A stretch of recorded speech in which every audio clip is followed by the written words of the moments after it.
तीसरा chapter physical का है, chemical kinetics.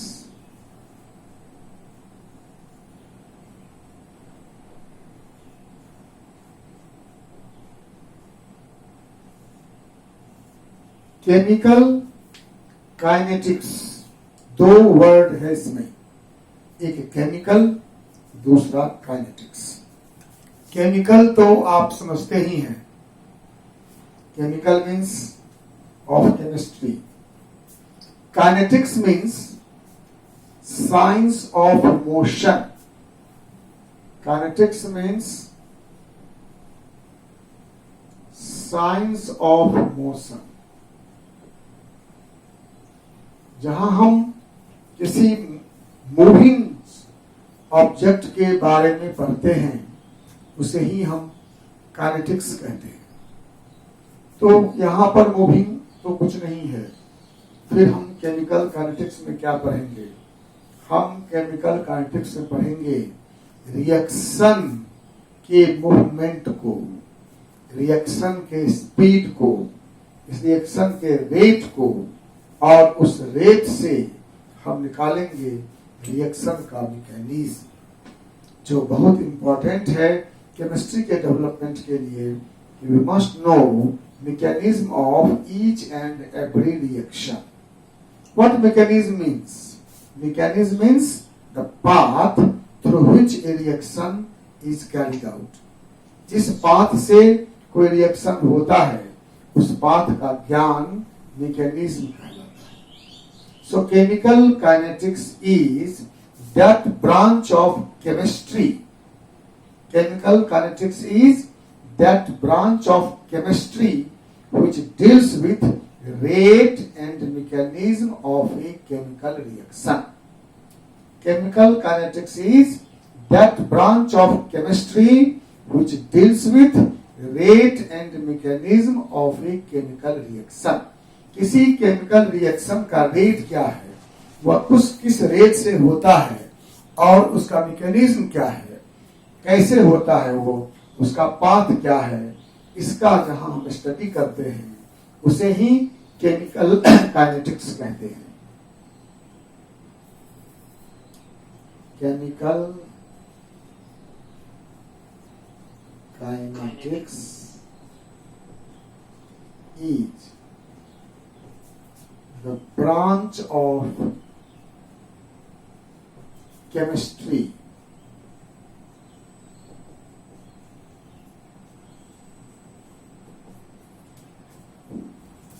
which deals with rate and mechanism of a chemical reaction.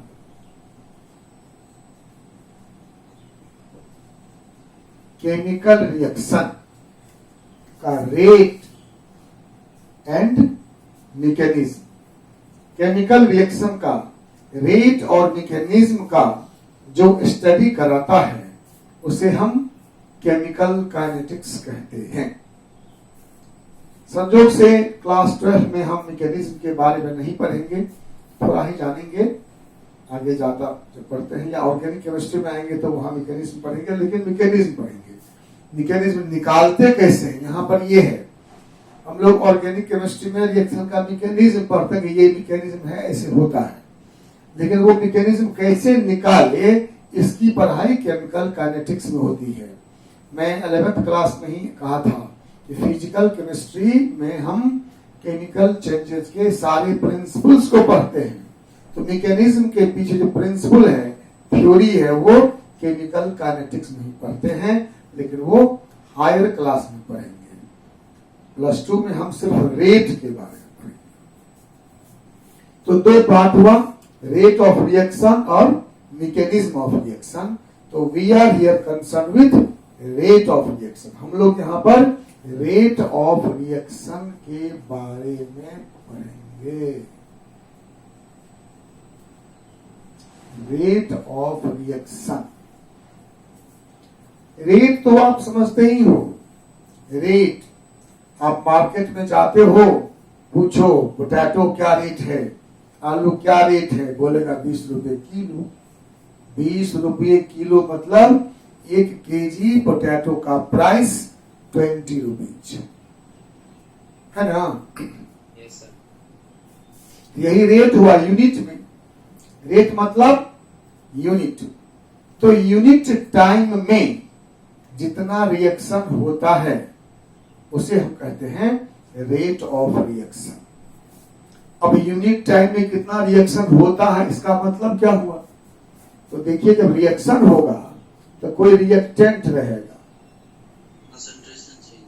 और ये रिएक्टेंट प्रोडक्ट में चेंज हो जाएगा। रिएक्टेंट रहेगा और प्रोडक्ट में चेंज हो जाएगा। जैसे मान लीजिए हम CaCO3 सॉलिड लेंगे, इसको हीट करेंगे तो calcium oxide plus carbon dioxide gas बन जाएगा। ये रिएक्शन हो रहा है। तो रिएक्शन होने से टाइम के साथ रिएक्टेंट का अमाउंट घटेगा और प्रोडक्ट का अमाउंट बढ़ेगा नहीं। तो यूनिट टाइम में रिएक्टेंट के अमाउंट में जो डिक्रीज हुआ, ध्यान दीजिए, रिएक्टेंट का कंसंट्रेशन घटेगा और प्रोडक्ट का बढ़ेगा। ये कम होगा, ये बढ़ेगा। ठीक है, तो इसका कितना अमाउंट घट रहा है या इसका कितना बढ़ रहा है, that is rate of reaction. तो रेट ऑफ रिएक्शन क्या हुआ? रेट ऑफ रिएक्शन हुआ change in concentration of reactant और product per unit time. Change in concentration of reactant और प्रोडक्ट पर यूनिट टाइम। अब ध्यान दीजिए, मैंने बहुत सावधानी से वर्ड यूज किया है चेंज। क्यों? क्योंकि ये डिक्रीज करेगा, ये इंक्रीज करेगा। अगर आप चेंज यूज नहीं करना चाहते हैं तो आपको कहना होगा कि क्या, increase in concentration of reactant, sorry, decrease in concentration of reactant और increase in concentration of product per unit time is called rate of reaction. Increase in concentration of product and decrease in concentration of reactant. तो आप दो शब्द use करिए, इससे बदला में हमने एक चेंज लिख दिया। चेंज मतलब इंक्रीज एंड डिक्रीज, कुछ भी हो सकता है। ठीक है, तो हम लिखते हैं rate of reaction is rate of reaction is change in concentration of reactants or products per unit time. Per unit time. Change in concentration. Change in concentration. Concentration में change. Unit time में concentration में change. Change का मतलब क्या? क्या बताया मैंने? Change मतलब increase in concentration of products or decrease in concentration of reactants। ठीक है, ये चेंज का मतलब है कि प्रोडक्ट का कंसंट्रेशन इंक्रीज कर रहा है और रिएक्टेंट का कंसंट्रेशन डिक्रीज कर रहा है। तो यूनिट टाइम में जितना इंक्रीज या डिक्रीज होगा उसे हम रेट ऑफ रिएक्शन कहेंगे। और किसी एक से ही निकाल सकते हैं आप। जरूरी नहीं है कि हम दोनों को निकालें या निकालेंगे ही नहीं, हम किसी एक को ही निकालेंगे, ठीक है, और हमारा रेट निकल जाएगा। कोई दिक्कत है? दिक्कत बताइए। नहीं सर। Very good. नहीं सर। अब आइए कि रेट को हम एक्सप्रेस कैसे करते हैं। तो वैसे तो सुनने में लगता है सीधा है, change in concentration by time कर देंगे तो रेट को हम एक्सप्रेस कर लेंगे। लेकिन रेट को हम दो तरह से एक्सप्रेस कर सकते हैं। आप समझ सकते हैं इस बात को। रेट ऑफ रिएक्शन को हम दो तरह से एक्सप्रेस करते हैं। एक करते हैं इंस्टेंटेनियस रेट,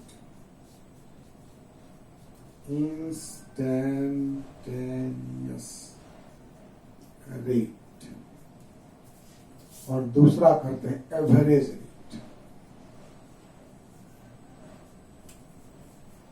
आई होप कि दोनों वर्ड से आप परिचित हैं। इंस्टेंटेनियस मतलब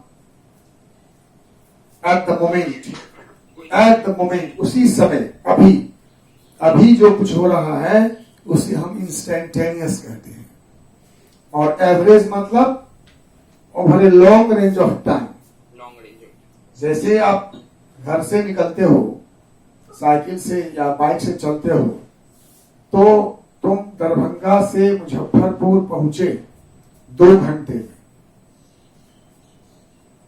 दरभंगा से मुजफ्फरपुर की दूरी है 60 किलोमीटर।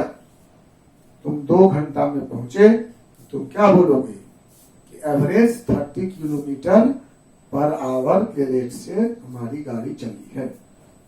नहीं, total distance travelled by total time taken.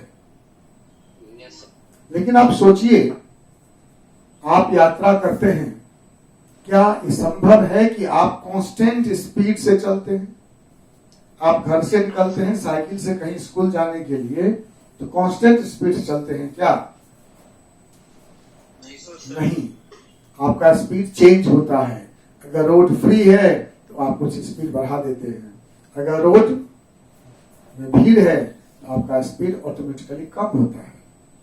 तो अगर किसी ने आपको देखा जब रोड फ्री था और आप बहुत तेजी साइकिल से चला रहे थे, उस समय किसी ने देखा और आपके घर में कंप्लेन कर दिया, ये बच्चा तो बहुत तेज साइकिल चलाता है, ठीक है। या कहीं भीड़ में आप थे, एकदम बिल्कुल धीरे धीरे साइकिल चला रहे थे, उस समय जो देखा उसने कहा कि तो बहुत स्लो चलाता है। That is instantaneous. जिस समय उसने देखा उस समय स्पीड क्या था। और एवरेज क्या हुआ कि घर से स्कूल पहुंचे, टोटल डिस्टेंस कितना तय किए और उसमें टाइम से डिवाइड कर दो, दैट इज एवरेज। उसी तरह से जब रिएक्शन होता है तो किसी क्षण जब हम निकाल रहे हैं रिएक्शन, उस टाइम पर जो रेट है that is instantaneous rate. Total जो रिएक्टेंट कंज्यूम हुआ या प्रोडक्ट प्रोड्यूस्ड हुआ, उसको टोटल टाइम से डिवाइड कर देंगे, यह जो रेशियो आएगा दैट इज एवरेज रेट। कोई दिक्कत? Rate of reaction at a particular time. Rate of reaction at a particular time मतलब change in concentration at a particular time is instantaneous rate. किसी क्षण में जो रेट में, जो कंसंट्रेशन में चेंज का रेट है, वो है instantaneous rate. And ratio of change in concentration in time elapsed is called average rate. Any trouble? समझ गए? किसी समय में जो चेंज हुआ, 1 सेकेंड में जो चेंज हुआ कंसंट्रेशन में किसी समय पर, वो इंस्टेंटेनियस रेट। टोटल चेंज को टोटल टाइम से भाग दिए तो वो एवरेज रेट, ठीक है। इंस्टेंटेनियस रेट हुआ rate of change of concentration of reactants or products at a particular time, at a particular time, किसी खास समय में, ठीक है. Rate of change of concentration of reactants or products at a particular time is called instantaneous rate. ठीक है.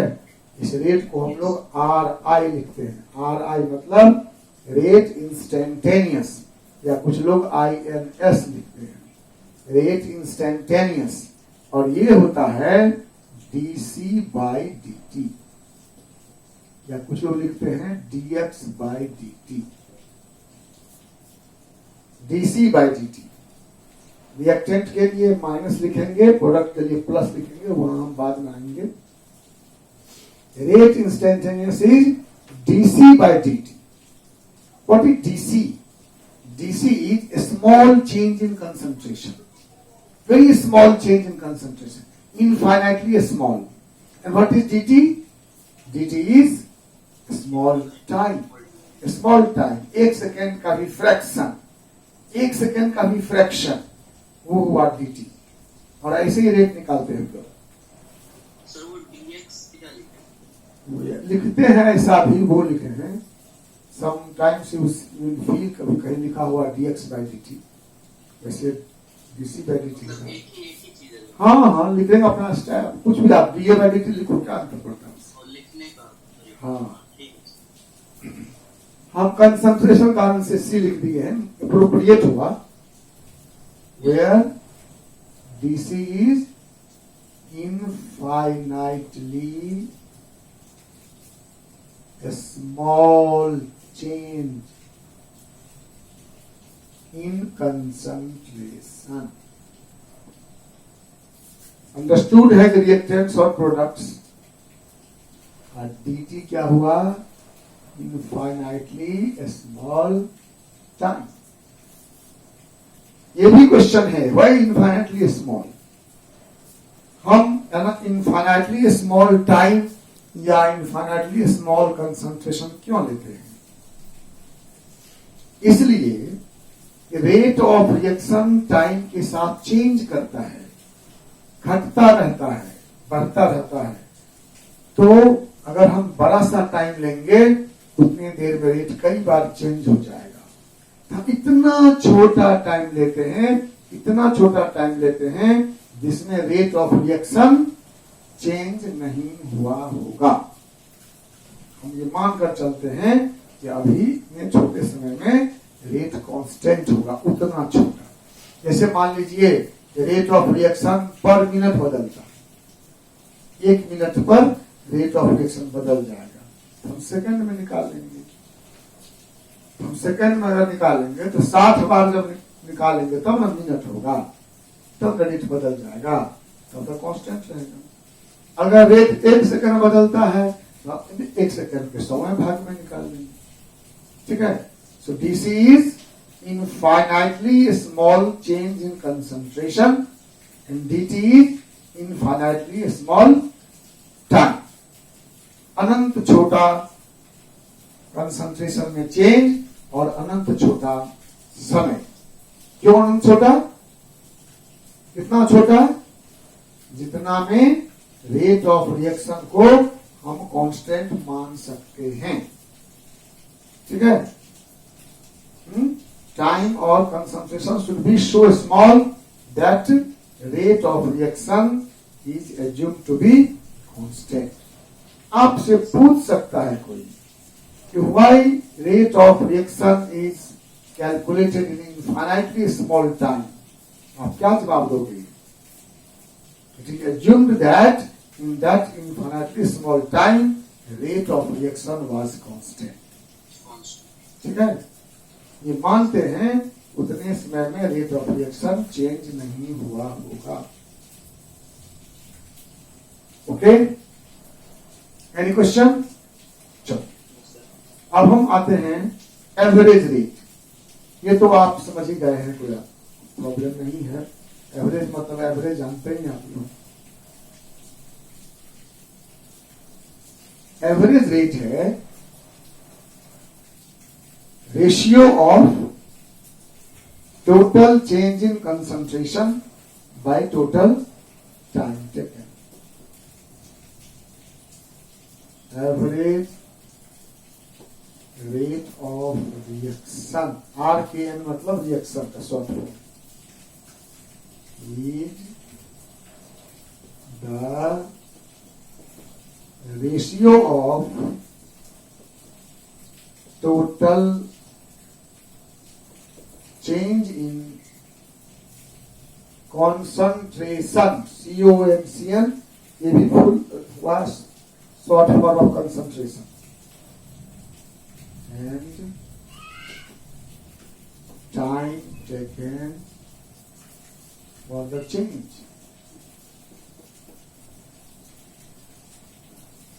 Average rate is ratio of total change in concentration and total time taken for the change. Change होने में concentration, total जो change हुआ concentration में और उसमें जो समय लगा उसका रेशियो है एवरेज रेट। हम लिखेंगे RAV, AB मतलब average, RAV equal to delta C by delta T, या कोई लिखता है delta X by delta T। Capital delta, उसमें स्मॉल टी था, स्मॉल चेंज की, ये कैपिटल डेल्टा है लार्ज चेंज की। तो delta C is total change in concentration and delta T is total time taken, where delta C total change in concentration और delta T total time taken. कोई दिक्कत? तो जैसी आपकी जरूरत हो उसके अनुसार से आप टोटल, आप एवरेज रेट निकाल लें, इंस्टेंटेनियस रेट निकाल लें, ये आपकी मर्जी। अब सवाल है कि हम ये निकालेंगे कैसे, टोटल इंस्टेंटेनियस रेट या एवरेज